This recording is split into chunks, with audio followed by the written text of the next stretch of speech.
Thank you, everyone, for taking the time to tune in today. Today's episode of the Topping Show is proudly sponsored by Topping Technologies. Topping Technologies is an IT value-added reseller and services company with a special proficiency in IT security. Heck, I see their founder at least twice a day. Gotta say, he's quite handsome and brilliant. He's me, see, that's the joke. If you're an IT leader or business owner, reach out to the team at sales@toppingtechnologies.com. Also, still giving away a free flamethrower with every IT purchase with Picatinny rail adapter, so you can mount it to any standard AR-15, like all awesome accessories can be. Go to toppingtechnologies.com and click the flamethrower button to learn more and see me shooting a flamethrower. And lastly, trying to get to 6,000 subscribers by the end of the month, so if you can click that button and tell your friends and your enemies, I would greatly appreciate it. Now, going over to the business part of the podcast, I review the cars with the greatest brand loyalty, and spoiler alert, there's not a single GM product on there, which, if I'm honest, I'm not too surprised. Having family work at the headquarters as well as the assembly line at GM throughout the years, let's just say if it wasn't for the friends and family discount, not even the employees would buy those vehicles. Now, this is brought to us thanks to Motor1.com, specifically Anthony Allianz, who's a writer over there.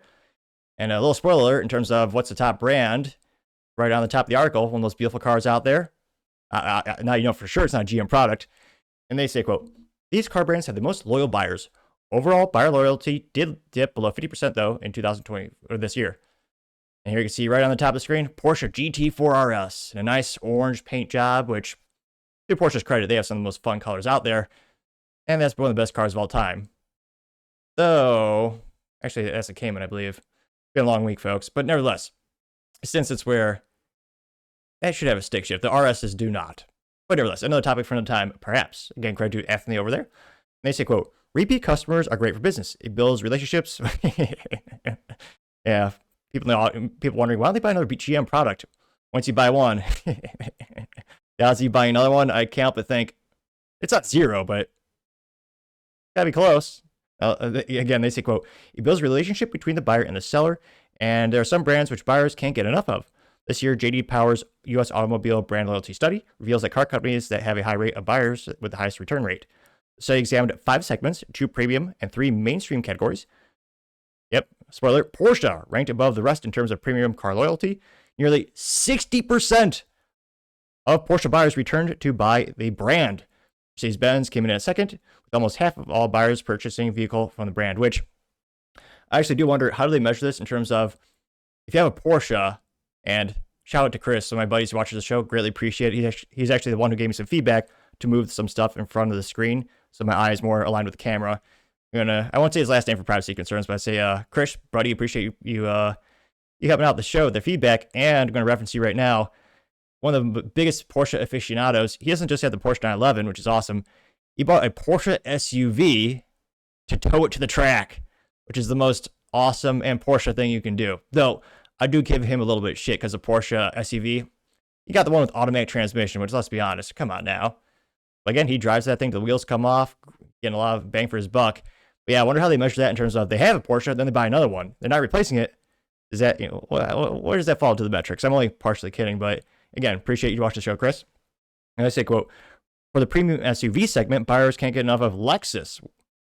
Really? They say the brand held a 57.4% brand loyalty compared to BMW, which came in second at 54% of buyers returning to the German brand. Now, they say mass market car buyers are devoutly loyal to Toyota, with 62% of buyers returning to purchase another vehicle. However, that is down 0.5%. They note that Honda comes in at second at 55.5%. I do wonder how long this study is, because, I mean, you buy Toyota or Honda, it'll last you a couple of decades before you get another one. And again, that's one of the reasons I love those brands. And they have stick shifts, so I like that too. I mean, my parents bought a new Honda Accord, 4-cylinder, not the biggest, but still, it works. Automatic, disappointing transmission, but nevertheless, they bought a brand new Honda Accord in 2001. All these years later, it still runs like a champ.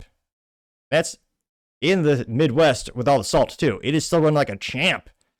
Something about Japanese cars, they just last, well, unless they're Mitsubishi, but in all seriousness, yeah, they have some of the best brand loyalty. And the reason I bought a Honda was because I know it's going to be darn near bulletproof. Now, they say again, Honda did come in second at 55.5%, but it was first in swooping up return of buyers from mass market SUV segment at 62%. They see Subaru was a very close one at 60.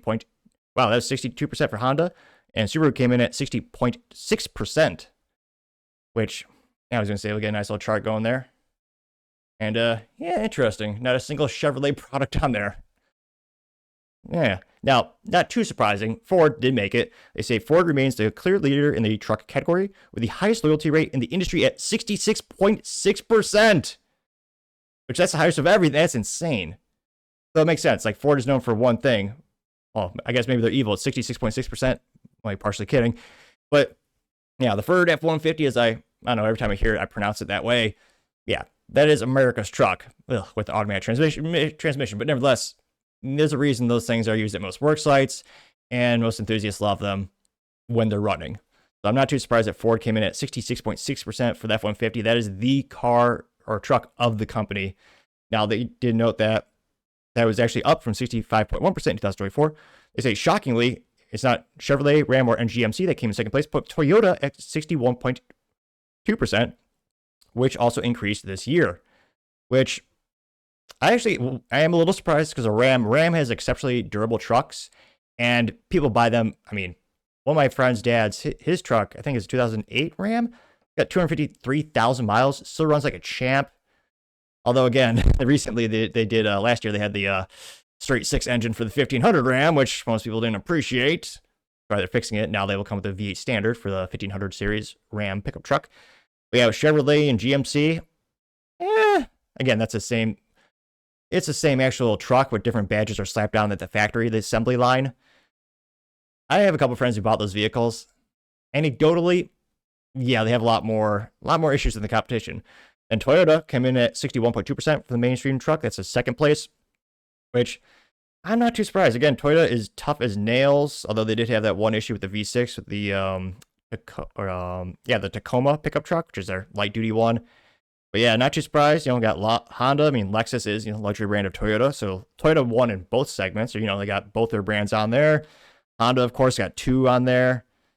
So in terms of, first and second place, Honda and Toyota are neck and neck. Acura,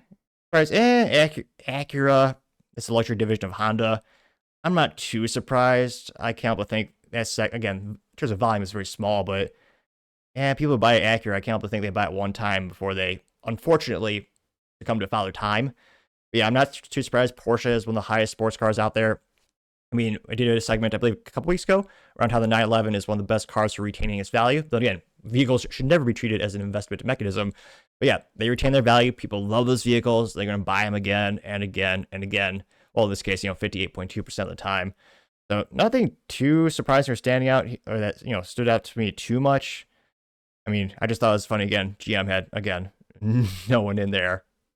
Which, again, coming from a family who worked at GM and have seen a lot of GM products, if I won the lottery, sure, I'd get a Cadillac CT4 or CT5V Blackwing with a stick shift, of course. But yeah, I don't know if I'd buy more than one of those vehicles. But let me know which one of these stood out the most. What's the vehicle that you thought, or brand that should have been on there that wasn't? Let me know your thoughts, because as always, be fascinated to hear what you have to say. Thank you, everyone, for taking the time to tune in today. Again, try to get to 6,000 subscribers by the end of the month, so click that button. I greatly appreciate it. Also, give me a thumbs up, thumbs down, and comment. It's a great way to give me some additional feedback. Let me know how I can make the show better and better. Lastly, don't forget to take time to tell your family, tell your friends, tell your coworkers, heck, tell your enemies, tell anyone, everyone. Just stay safe and fight the good fight.